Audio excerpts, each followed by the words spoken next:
Baby Lock Zest is fun. All that it really is a simple straight stitch. So we're on stitch A, and we want to put that stitch length at about 2.5. We're going to go ahead and we're going to use our standard presser foot, and when we're aligning our marked line, which I've already pre-marked my fabric, we're going to make sure that marked line is sitting right in that tiny little groove on the presser foot. That will ensure that our stitching is straight. So what I've done is each tuck has 3 lines. It has an outer line on top and an outer line on bottom, and then a center line. So you're going to fold along the center line, and what that will do is place both outer lines on top of one another. So I'm just going to position the presser foot over that first outer line, and I'm going to stitch straight down to the end. Again, I'm always making sure as I'm watching this that I'm keeping that line or that marked line in the center of that presser foot so that my stitching is straight and my tuck is straight.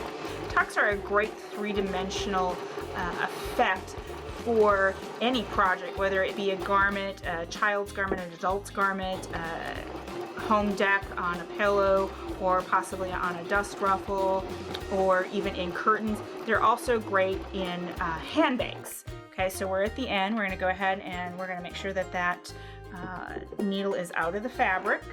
And we're going to go ahead and trim, and you can see right now I have my first tuck. So what the principle of a tuck is, it's actually tucking or pulling that fabric up.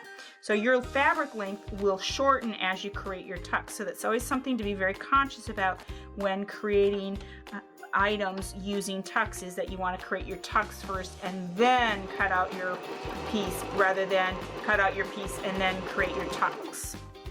So again, we fold it along that center line, and we're going to stitch to the end,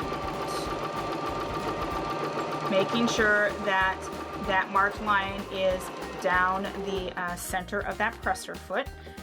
Raise, clip, and one more tuck is done. And then we have 2 more to do, so we'll just finish those 2 tucks up, and then we'll take a look at what our piece looks like and how to actually finish our tucks.